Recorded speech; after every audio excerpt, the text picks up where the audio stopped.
أهلا بيكم. قراءة طاقية لبرج الدلو. هنشوف طاقة الدلو وأهم أحداث الدلو والبشارات والتحذيرات اللي جاية للدلو إن شاء الله. حطوا نواياكم ويلا نبتدي نقرأ ونسلك نيتنا بالقراءة. أول حاجة بناخد الطاقة العامة ليك يا دلو.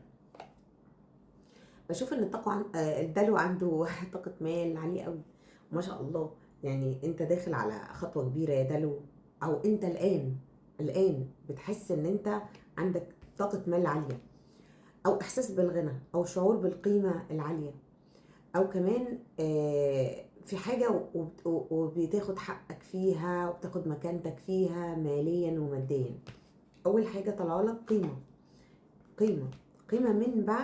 من بعد ظروف مش كانت أفضل حاجة، من بعد ظروف كانت مش افضل حاجه خالص للدلو، كانت صعبه على الدلو، لكن انت بتحقق قيمه عاليه قوي، قيمه في شخصيتك، قيمه في طريقتك، قيمه في اسلوبك، قيمه ماديه.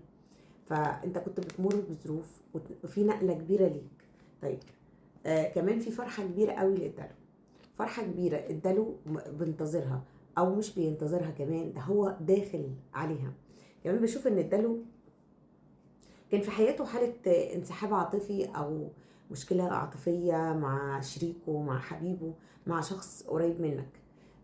كنت بتسيبه، كنت بتسحب نفسك منه خلاص، وكانت دي بالنسبة لك كبيرة جدا، وكنت شايف ان انت مش واخد قيمتك مع الشخص ده. ولكن انت حاسس دلوقتي ان كرامتك بتترد لك، كبريائك، كيانك بيتقدر، فحاسس بتقدير، فحاسس برفعة شوية، حاسس بانك قادر واخد حقك الى حد ما. بس لسه الدلو مش في افضل حالة نفسية شوية، لسه محتاج يعني الوضع اللي هو فيه ده يقعد فيه كتير علشان يحس ان كرامته اتردت له بالفعل. اوكي، خلينا ناخد الطاقة العاطفية ليك يا دلو. الطاقة العاطفية ليك يا دلو، انت اقول ايه، الدلو يعني في ارتقاء كده عاطفي، لا بياخد حقه وبيعطي، ابتدى يكون فيه عايزين نقول عنده نفس يعطي، عنده مساحة يعطي، قادر يعطي. خروجه من فترة صعبة، وان هو ابتدى يحس ان هو قادر يدي يعني الى حد ما في قوته، وكمان بقى ذكي اكتر من الاول، بقى يعني فاهم مصلحته فين، بقى عارف يتناغم مع الموقف، وبقى عارف يكلم الناس ازاي، يتعامل مع شريكه ازاي، ياخد حقوقه ازاي بشياكة، مش بقوة بس.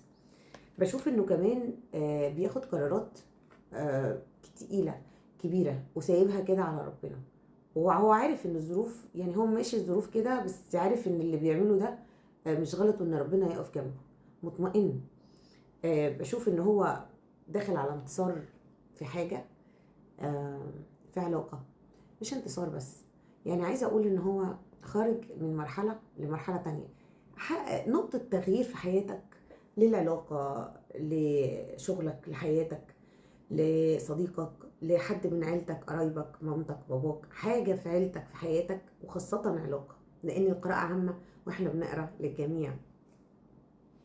أنا بشوف إن أنت خارج من مرحلة كانت خانقة شوية، ولمرحلة أفضل، وكمان قادر تاخد حقوقك دلوقتي، وبقيت شايفها كمان. للبعض منكم كان ممكن يكون في أطراف ثالثة في العلاقة دي، أطراف ثالثة بتتدخل، حد مع الشريك، شخص آخر مع الشريك.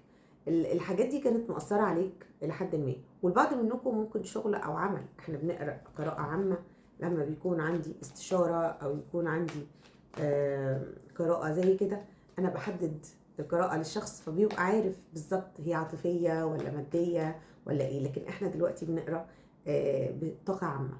طيب أنا طالع عندي طاقة المال، كنت لسه هاخد طاقة المال. طاقة المال عندك تطوير، يعني انا شايفه ان انت مطور هايل الفتره الجايه. يعني مثلا لو انت شغال في حاجه، في ترقيه، في زياده معرفه، بتثقف نفسك بكورسات، تتعلم تدير ازاي، بتاخد كورسات في حاجه، بتطور نفسك علشان تقدر تدير كويس، عشان تقدر بتتقدم، يعني حركة تقدم بادئة معاك حلوة قوي يا دلو، وفيها كمان ممكن ترقية، فلوس، يعني التطور المالي هيوصلك لحاجة أفضل. طيب خلينا أقول كمان إن بس مشكلتك لسه في أمر ما في طاقة العاطفة، في بينك وبين شريكك بعض الخلافات اللي لسه مش افضل حاجه، في كلام مش قادر تقوله، في حاجه مش عارف تعبر عنها، في حاجات عايز تطلبها ومش قادر يدلو. الحاجات دي كلها مأثرة عليك. آه، بالرغم انك انت واصل لهدفك وبقوه، ولكن لسه يدلو، لسه في حاجات هتتعدل. وشايفه كمان انك انت بتحقق هدف في حياتك ما بينك وبين شريكك. يعني كنت في حاجه كانت مشكله للبعض منكم في علاقه حميميه، في زوجه تانية، في مثلا تعدد زوجات، حاجه، وانت بتاخد حقك. يعني انت بتاخد حقك، اخيرا بتاخد حقك، اخيرا بيطلع ليك، يعني بتسترد كرامتك. ولكن بس الطرف الثالث او الاطراف الثالثه، في للبعض منكم خروج طرف ثالث، والبعض منكم لسه الطرف الثالث، بس انت برضو ستيل بتاخد حقك الفتره دي، وحقك بيرجع لك. طيب خلينا ناخد طاقه شريكك ليك عامله ايه، احساسه ليك عامل ايه. يا ترى شريكك طاقته ايه ليك؟ الشريك ده انا شايفه ان هو ابتدى خلاص يحطك من مسؤولياته ويهتم بيك اهتمام، وممكن يكون بيديلك حب وعاطفة مع بعض، وكمان بيبتدي يظهر ليك حبه.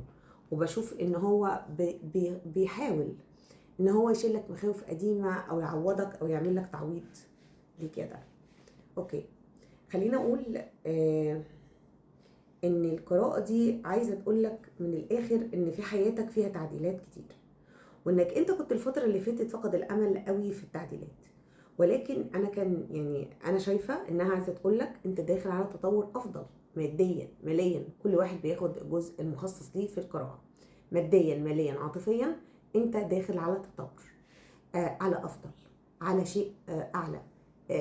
استبشر خير، لان المشكلة الخوف اتكلمت عنها كتير، ان بنبقى احنا فعلا بنتطور، ولكن طاقات الاحباط وطاقات الخوف وطاقات الملل والقلق من بكره، الخوف من بكره ده مدمر الجميع.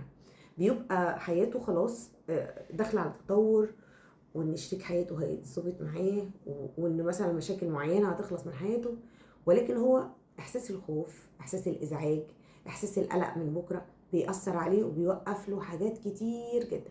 ممكن يغلط في ناس، ممكن يتعب ناس، ممكن يتعب نفسه. لكن بمجرد ان انا بشوف له طاقه او بفتح له الطاقه وبقول له زي كده بالظبط، انت فعلا داخل على تطوير، وفعلا داخل على ارضاء من الشريك. بالفعل خروج طرف ثالث للبعض منكم طبعا، ان دي قرايه عامه، لكن لو خاصه بتبقى محدده ليك. وان فعلا عندك فرحه، وعندك طاقه انتصار وطاقه رد كرامه. بيهدى الشخص وبيعرف ان في بكره خير، وبيهدى وبيستبشر، لان دي رسائل ربنا هو اللي بيبعتها لك. انت مش شايفني صدفه، وما بتكلمش قدامك كده صدفه. مفيش حاجه في الدنيا خالص صدفه، الكون ليس عشوائي، الكون مش عشوائي، الكون مرتب ودقيق. طيب خلينا نكمل قراءتك يا ده. خلينا نشوف يا ترى شايفك ايه شريكك الفترة دي، وحاسس بايه اتجاهك، مشاعره شايفك ايه. واو، شايفك الشخص الناضج، الحب الكبير، يعني عارفين، شايف الشخص الناضج العاقل المتزن العاطفي الحكيم. شايفك شخص عارف انت عاوز ايه، واثق من نفسك جدا، واثق من حدسك، واثق من قلبك، واثق من مشاعرك. وشايفك شخص في مكانة عالية قوي، يعني شايفك شخص اي حد يتمناه. طيب خلينا اقول في تغيرات كبيرة في حياة الشريك اتجاهك، كبيرة، في صحوة روحية عظيمة. ربنا بيرجع لك حقك بشكل انت مش هتتخيله بجد. انا شايفة ان في رجوع لحقك، او تطوير لحياتك، او تعديل في حياتك بشكل يدلو هايل جدا جدا. طيب خلينا نشوف هو مشاعره ايه اتجاهك هذا الشريك. ممتازة، مشاعره ليك حلوة يا ده. قراءتك خلصت. لكن